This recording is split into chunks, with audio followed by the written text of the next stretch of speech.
देखो मित्रों आ भैंस विवाणी छे पण आ कंईक अलग ज प्राणी छे। तमे जोई शको छो के अत्यारे कलियुग आवी गयो छे।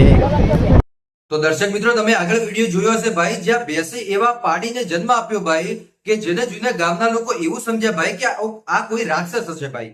મિત્રો તમને નવે લાગે ને કે રાક્ષસ ભેંસ કદી કોઈ દિવસ રાક્ષસને જન્મ આપે? તમે કહેતા છો ના ભાઈ આવું થોડું હોય, પણ આજે થઈ ગયું મારા ભાઈઓ, ભેંસે રાક્ષસને જન્મ આપ્યો। કેમ કે પાડી હોય તો આવી હોય ભાઈ, પણ આવી તો ન જ હોય ભાઈ। મિત્રો આ વિડિયો ક્યાંનો એના વિશે પણ વાત કરીએ। ખાસ કરી આ વિડિયો તમે અંત સુધી જોતા રહેજો। વિડિયોની શરૂઆત કરીએ એની પહેલા એક લાઈક કરી નાખજો। ચેનલ ઉપર પહેલી વાર જ આવતા હોય તો અવશ્ય આ ચેનલને સબસ્ક્રાઇબ કરજો, જેથી કરીને આવનારા સમયની અંદર હું કોઈ પણ નવા વિડિયો નાખું ભાઈ તો સૌથી પહેલા તમને મળતા રહેશે। મિત્રો તમને બધાને ખબર હશે કે ભેંસ વિયાતી હોય ભાઈ તો વિયાણા પછી કોઈ પણ પાડો કે પાડીને જન્મ આપે ભાઈ, પરંતુ આ વખતે જે સોશિયલ મીડિયા સમક્ષ આપણી સમક્ષ વિડિયો આવ્યો ભાઈ, જે વિડિયોની અંદર ક્યાંક ને ક્યાંક ભેંસે, તમે જો વિડિયોની અંદર ક્યાંક ને ક્યાંક ભેંસે એક એવા બચ્ચાને જન્મ આપ્યો કે જેને જોઈને ગામના લોકો ડરી ગયા। ગામના લોકો મિત્રો તાત્કાલિક ધોરણે આજુબાજુના લોકો ભેગા થયા ભાઈ અને બધા લોકોને બોલાવ્યું કે આ ભેંસે રાક્ષસને જન્મ આપ્યો।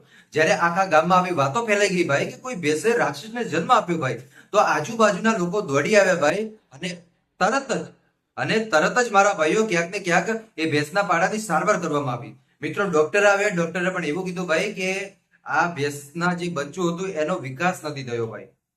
તમે બચ્ચું જુઓ ભાઈ, તમને નવાઈ લાગશે, મને પોતાને નવાઈ લાગી જ્યારે મેં પહેલી વાર આ વિડીયો જોયો કે ભાઈ આ શું ભાઈ અચાનક આવું? હા ભાઈ અચાનક આવું, કેમ કે વિડીયો જોયા પછી આપણને નવાઈ લાગી ભાઈ કે આવું બચ્ચું હોય ભાઈ, પહેલી વાર આપણે જોયું।